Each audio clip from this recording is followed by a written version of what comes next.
Channel Study Mandiri kali ini membahas kalimat pasif past future continuous. Sebelum dilanjutkan, saya sarankan agar Anda bergabung di grup Study Mandiri untuk belajar bersama dengan anggota grup Facebook lainnya. Dalam mempelajari grammar, saya mengajak untuk tidak dihafal, tapi dimengerti. Rumus kalimat pasif sangat sederhana, yaitu to be plus verb 3.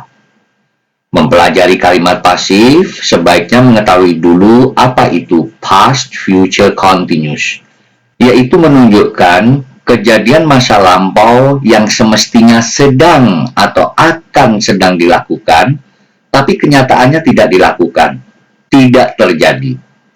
Sehingga pada dasarnya, bentuk past future continuous hanya sebuah angan-angan saja, atau seandainya dilakukan. Merubah kalimat aktif menjadi pasif, pada dasarnya merubah kata kerja berawalan misal mengendarai, drive, menjadi berawalan dikendarai. Coba bandingkan rumus kalimat aktif dan pasifnya. Rumus aktifnya, subject plus would plus be plus verb 1 ing. He would be driving a car. Dia semestinya akan telah sedang mengendarai mobil. Rumus pasifnya, subject plus would plus be plus being plus verb 3. A car would be being driven by him. Semestinya mobil akan telah sedang dikendarai olehnya. Pada kalimat pasif tersebut, terlihat ada be, being, dan by, oleh. Supaya tidak dihafal, tapi dimengerti, akan saya jelaskan asal mula be, being. Coba lihat bahkan to be. To be yang paling kita kenal adalah to be am, is, are. Mengucapkan kata dasar misal drive, semestinya dengan to drive. Coba hilangkan kata to pada to drive, menjadi drive saja. Dan juga hilangkan to pada to be, sehingga menjadi be saja. Terlihat bahwa kata kerja drive sepadan atau sama dengan be, am, is, are. Kata kerja drive sebagai verb 1. Verb 2-nya drove, verb 3-nya driven. Karena be, am, is, are sepadan dengan drive kata kerja verb 1, tentunya be juga mempunyai bentuk kedua dan ketiga, yaitu be, am, is, are sebagai bentuk pertama, bentuk pasnya was, were, dan bentuk ketiganya been. Itulah asal mula kata kerja bantu be dalam rumus pasif, yang juga berperan sebagai kata kerja verb 1, sebagai kata kerja bantu. Kemudian bagaimana dengan being? Coba lihat rumus pasifnya. Subject plus would plus be plus being plus verb 3. Karena kalimat pasif mengharuskan verb 3, driven, sedangkan past future continuous harus menunjukkan sedang, continuous, yang ditandai dengan verb 1 plus ing, bentuk ing form. Dan kata kerja utamanya harus bentuk ketiga, driven. Untuk itu, supaya bisa menunjukkan sedang dilakukan, continuous, diperlukan bantuan kata kerja bentuk pertama, supaya bisa ditambah ing.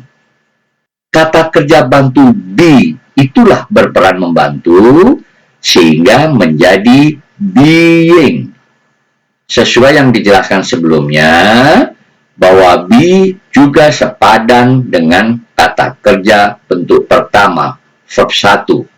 Dan karena ing hanya boleh menempel pada kata kerja bentuk pertama. Selanjutnya lihat di bawah to be dan drive, terdapat will. yang juga sebagai kata kerja bantu. Will pada dasarnya sama dengan to be, am, is, are, dan verb 1 drive. Telah dijelaskan bahwa to be, am, is, are mengalami perubahan bentuk. To be, am, is, are bentuk keduanya atau pasnya was, were, bentuk ketiganya been. Begitu juga will, bentuk pasnya would.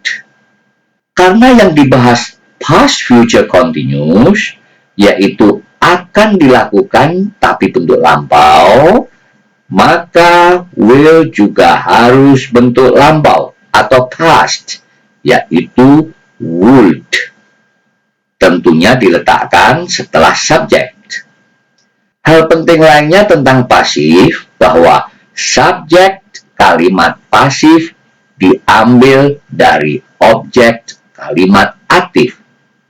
Lihat kalimat aktifnya. He would be driving a car. Pada kalimat aktif tersebut, objeknya adalah a car. Dijadikan subjek kalimat pasif.